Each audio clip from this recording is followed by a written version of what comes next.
प्रीतमपुरा गांव की कोकिला एक गरीब बूढ़ी औरत है।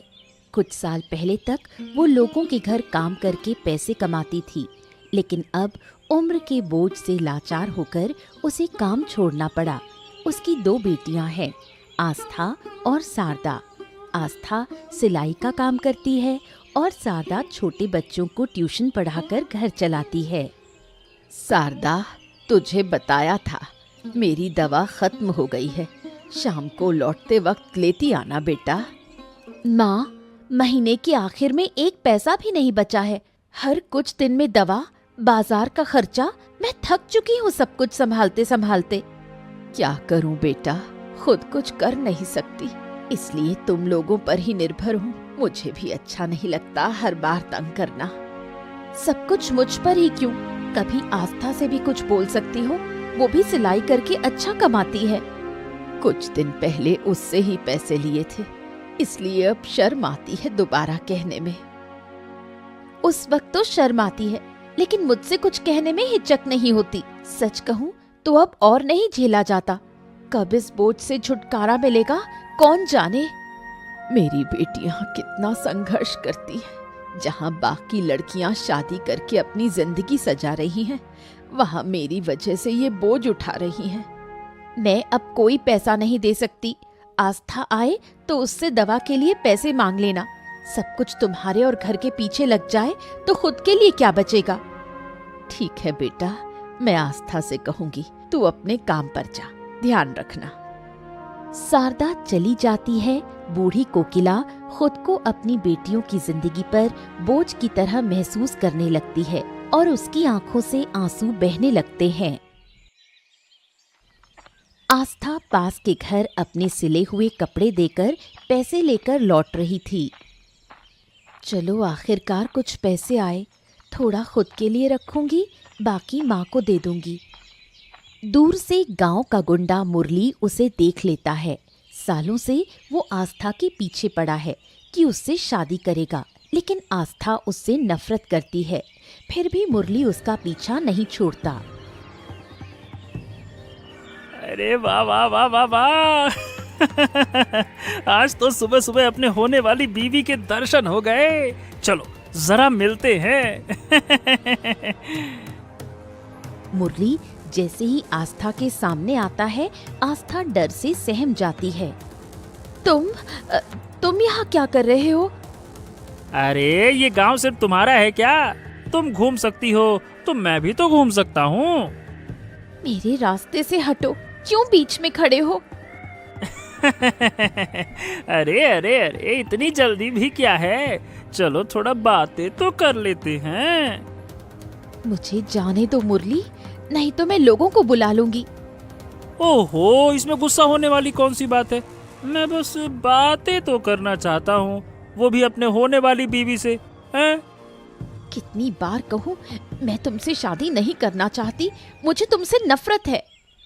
पसंद करो या ना करो, शादी तो तुम मुझसे ही करोगी। तुम्हारी डोली मैं ही उठाऊंगा। हाँ मैं मर जाऊंगी, लेकिन तुमसे शादी नहीं करूंगी। रास्ता छोड़ो मेरा। अरे अरे, इतना क्या शर्माना। हाँ, चाहे तुम जो कहो, मैं ही हूँ तुम्हारे दिलों का राजा, तुम्हारा शहजादा, तुम्हारा बादशाह।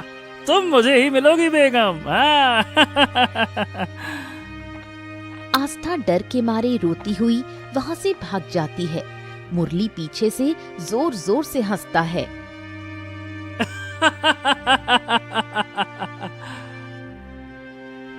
बीमार कोकिला घर पर थी। आस्था रोती हुई दौड़कर घर आई। उसे इस हालत में देख कोकिला घबरा गई। क्या हुआ बेटी, इस हालत में क्यों आई? किसी ने कुछ कहा? उस गुंडे मुरली ने फिर से मुझे तंग किया माँ। अब तो घर से बाहर निकलने में भी डर लगता है। ओफो, इस मुरली ने तो जीना मुश्किल कर दिया है। समझ में नहीं आता क्या चाहता है। वो मुझसे शादी करना चाहता है, कहता है कि मेरी शादी सिर्फ उसी से होगी। माँ, मैं मर जाऊंगी, लेकिन उस मुरली से शादी नहीं करूंगी। जब तक मैं जिंदा हूँ, उसकी गंदी मंशा कभी पूरी नहीं होगी। मैं जल्द ही तेरे और शारदा के लिए अच्छे लड़के ढूंढूंगी। लेकिन माँ, अगर हमारी शादी हो गई तो तुम? मैंने बहुत सोचा है, मेरी वजह से तुम लोग अपनी जिंदगी क्यों बर्बाद करो। यही सही वक्त है तुम्हारी शादी का। लेकिन माँ, मुरली अगर शादी ना होने दे तो? मैं अभी जिंदा हूँ, सब संभाल लूंगी। मैं तुम्हारे लिए राजकुमार जैसा लड़का ढूंढूंगी। अपनी बेटियों को जिम्मेदारी से मुक्त करने और समाज की बुरी नजरों से बचाने के लिए कोकिला उनके लिए अच्छे लड़के ढूंढने लगती है। जयपुर के मशहूर कपड़ा व्यापारी पीतांबर अपने बेटों प्रणव और आनंद के लिए योग्य लड़कियां ढूंढ रहे थे। तभी उन्हें आस्था और शारदा की तस्वीरें मिली। उन्होंने शारदा को प्रणव के लिए और आस्था को आनंद के लिए पसंद किया। प्रणव और आनंद, मैंने तुम दोनों के लिए 2 लड़कियां ढूंढी हैं। देखो, ये रही आस्था और शारदा, 2 बहनें। पीतांबर ने तस्वीरें दिखाईं, लेकिन जैसे ही प्रणव ने आस्था की तस्वीर देखी, उसे वो बहुत पसंद आ गई और उसने आस्था से शादी की इच्छा जताई।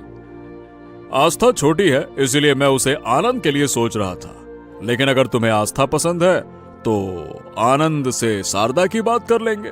क्या कहते हो आनंद, कोई आपत्ति है? अब नहीं पिताजी, जो आप तय करेंगे मुझे मंजूर है।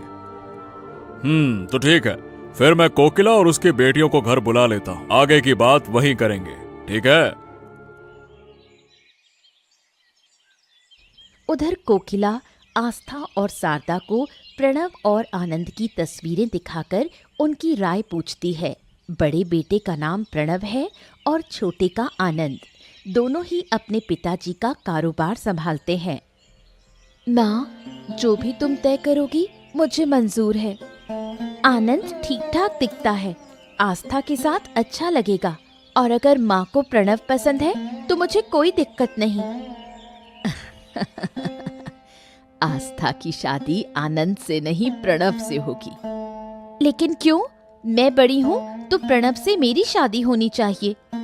पीतांबर जी ने भी ऐसा ही सोचा था, लेकिन जैसे ही प्रणव ने तस्वीर देखी, उसे आस्था पसंद आ गई और उन्होंने तुझे आनंद के लिए चुना है।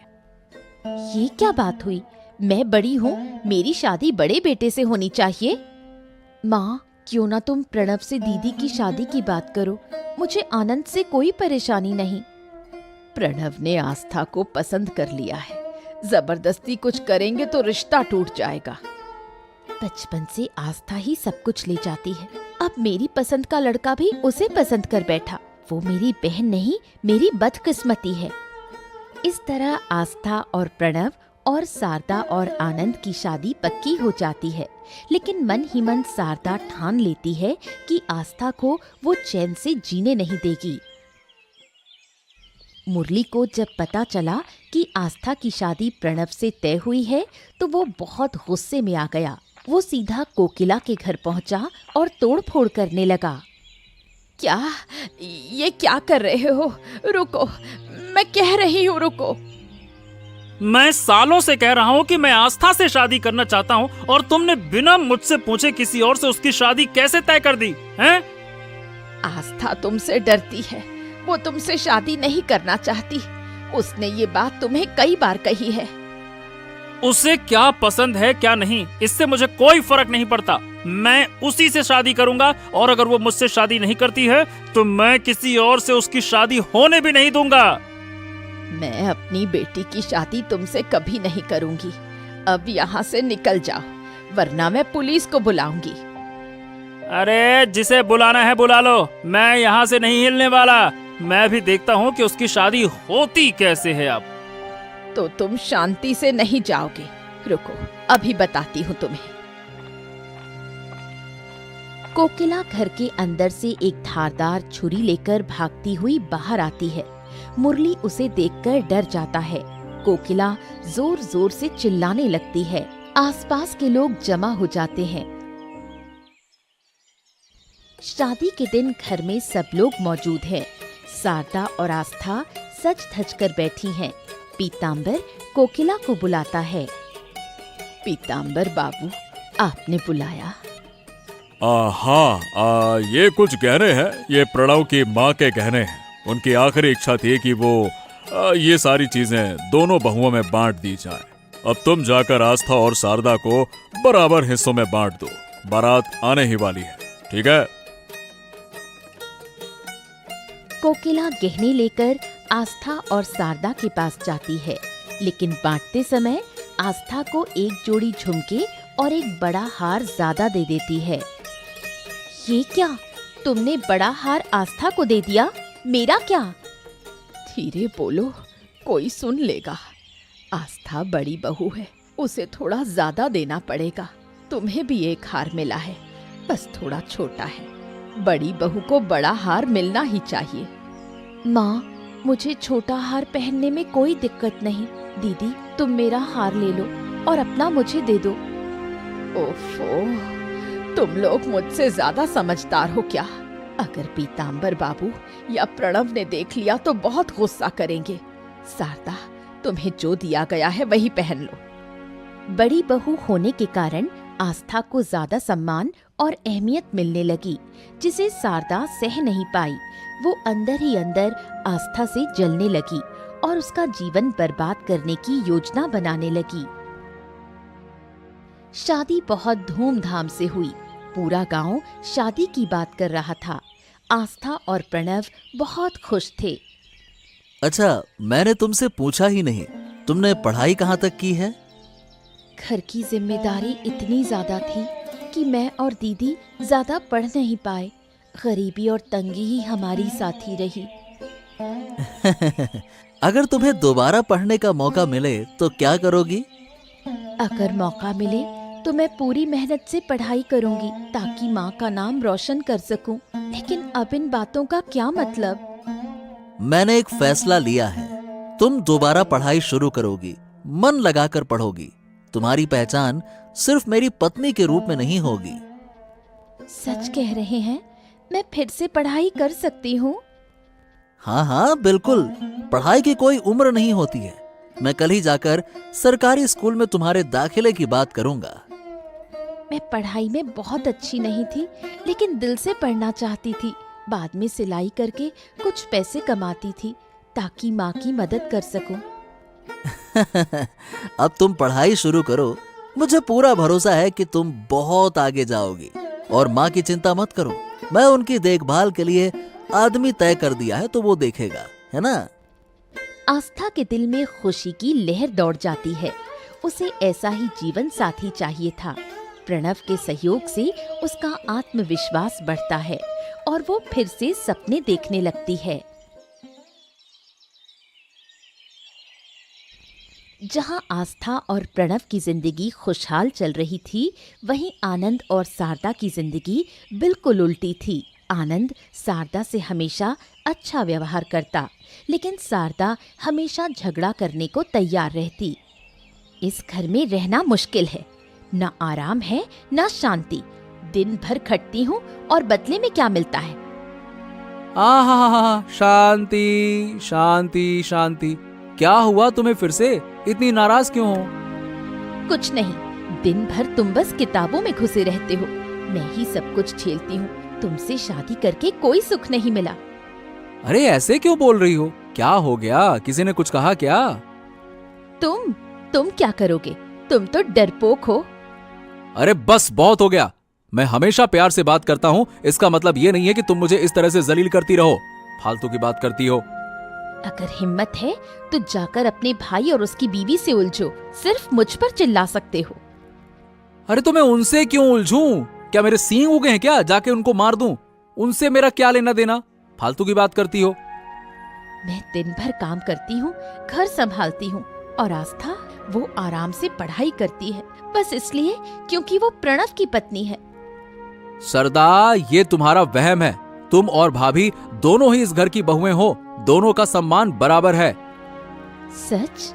एक बार अपने आप को देखो। पिताजी सारे काम प्रणव को देते हैं और तुम उनके बिजनेस में बस एक सहायक हो। जहाँ तुम्हारा कोई मान नहीं, वहाँ तुम्हारी बीवी को क्या मिलेगा? शारदा की बातें आनंद के मन में गहरी चुभ जाती हैं। अब वो अपने भाई और पिता के प्रति जलन और नाराजगी महसूस करने लगता है। सुबह सुबह शारदा रसोई में आनंद के लिए नाश्ता बनाने जाती है। तभी आस्था भी रसोई में आती है।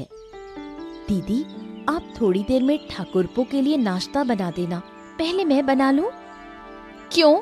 मैं पहले आई हूँ तो नाश्ता मैं बनाऊंगी, तुम बाद में करना। दीदी समझिए ना, उन्हें जल्दी काम पर जाना है शहर से बाहर, और ठाकुरपो तो घर में ही है ना। आनंद ये सारी बातें सुन रहा था। वो धीरे से आस्था के पीछे आकर खड़ा हो जाता है।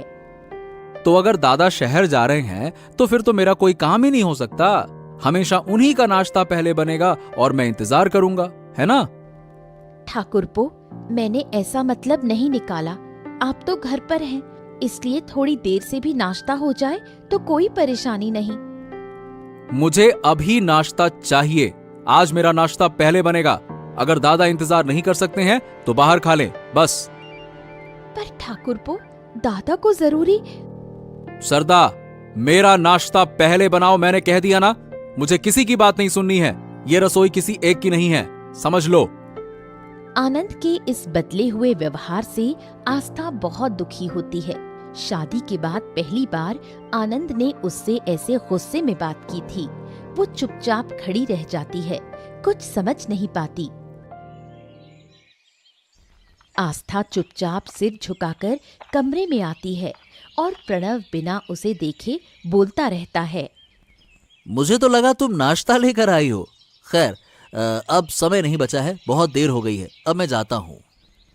नाश्ता बनाने देती तो जरूर बना लाती, लेकिन रसोई में घुसते ही मुझे अपमान सहना पड़ा। क्या मतलब? किसने तुम्हें अपमानित किया? अरे किसकी इतनी हिम्मत हुई, बताओ मुझे।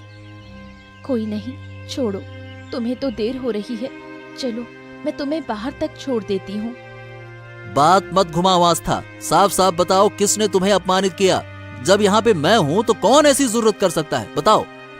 कुछ खास नहीं हुआ।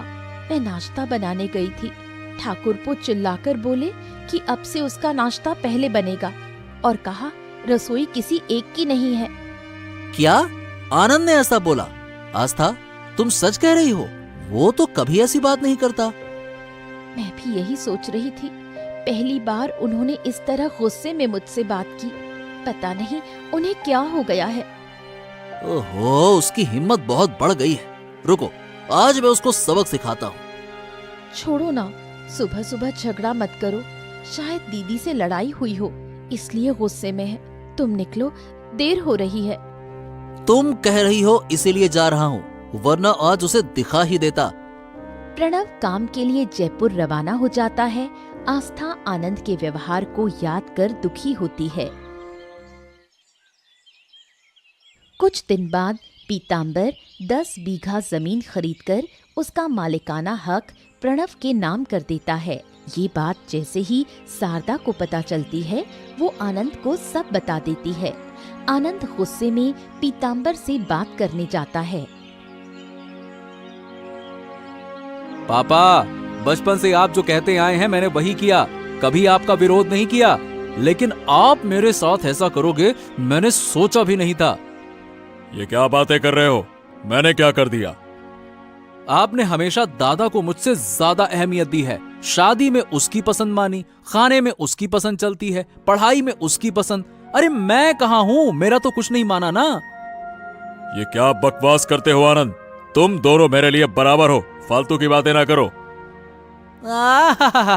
सारी बातें झूठ हैं, कोई बराबर नहीं है। व्यापार के हर बड़े फैसले में आप दादा की राय लेते हैं, उसे भेजते हैं, और मुझे बस एक साधारण सा सहायक बनाकर रखा है, किनारे में बैठा रहता है जो। क्योंकि प्रणव तुमसे ज्यादा समझदार है और बड़ा भी है। ओ, तो क्या बड़े होने से ही सारे फायदे मिलेंगे? आपने 10 बीघा जमीन उसके नाम कर दी, मुझे क्या दिया? बस बहुत हो गया पापा, मुझे भी जमीन चाहिए, अलग घर चाहिए, और मेरी पत्नी के लिए अलग रसोई चाहिए, वरना मैं इस घर को जला दूंगा। पहली बार आनंद के ऐसे तेवर देख पीताम्बर चौंक जाता है। वो यकीन नहीं कर पाता कि उसका सीधा बेटा उसे धमकी देकर चला गया। कुछ दिनों बाद दुखी पीतांबर 2 कागज लेकर प्रणव के पास आता है। पापा, आप इतनी रात को जाग रहे हैं, सब कुछ ठीक तो है ना? जिंदगी भर सारी जिम्मेदारी तुम्हें दी है, आज आखिरी एक जिम्मेदारी सौंपने आया हूँ। उम्मीद है कि तुम हमेशा की तरह इसे भी निभाओगे। ऐसा क्यों कह रहे हो पापा? आप तो बस कहिए, करना क्या है? तुम्हारी माँ के जाने के बाद मैंने बहुत कोशिश की कि तुम दोनों बेटों को खुशियां दूं। शायद पूरी तरह से सफल नहीं रहा। पापा, आपके कारण ही तो हम आज इस मुकाम पर हैं। आपने हमारी हर जरूरत पूरी की है। तुम तो मुझसे खुश हो, लेकिन तुम्हारा छोटा भाई शायद नहीं। उसे लगता है कि मैं उसकी फिक्र करता ही नहीं। पीतांबर कागज प्रणव को देता है। इन कागजों पर मेरी सारी जमीन दोनों बेटों के नाम पर बराबर बटी हुई है। अगर मैं ना रहूं तो तुम अपने भाई को उसका हिस्सा प्यार से दे देना, समझ गए? पापा, आप ही सब कुछ हैं। आप खुद आनंद को समझा दीजिए ना। नहीं नहीं नहीं, वो मुझसे नाराज है। अब यह जिम्मेदारी तुम्हें देता हूं मैं। मुझे भरोसा है कि तुम संभाल लोगे। पीतांबर प्रणव के सिर पर हाथ फेरता है और सोने चला जाता है। उसी रात नींद में ही उनकी मौत हो जाती है। प्रणव टूट जाता है, लेकिन आनंद में ज्यादा दुख नहीं दिखता। पीतांबर की मौत के बाद भी स्वार्थी शारदा आनंद को भड़काती रहती है। देखो, जो डर था वही हुआ। तुम्हारे पिता सब कुछ प्रणव को दे गए, अब हमें उसका नौकर बनकर रहना पड़ेगा। मुझे यकीन नहीं हो रहा कि मेरे पापा मेरे साथ ऐसा कर सकते हैं। क्या तुम सच में उनके बेटे हो? कोई बाप ऐसा कर सकता है? चुप रहो सरदा, मैं कुछ नहीं समझ पा रहा। क्या समझना है? अब सारी जिंदगी तुम्हारे दादा मजे करेंगे और हम देखते रह जाएंगे। ऐसा नहीं होने दूंगा। हम उनके सामने झुकेंगे नहीं। अब तो वो आस्था भी रसोई पर कब्जा कर लेगी, रोज झगड़े करेगी, तुम्हें बेइज्जत करेगी। अच्छा हुआ जो पापा मर गए, वरना मैं ही उन्हें मार देता। गद्दार! बाहर छिपकर खड़ा प्रणव ये सब सुन रहा था। कहती हूँ, किसी तरह प्रणव से वो 10 बीघा जमीन छीन लो, फिर हम राज करेंगे।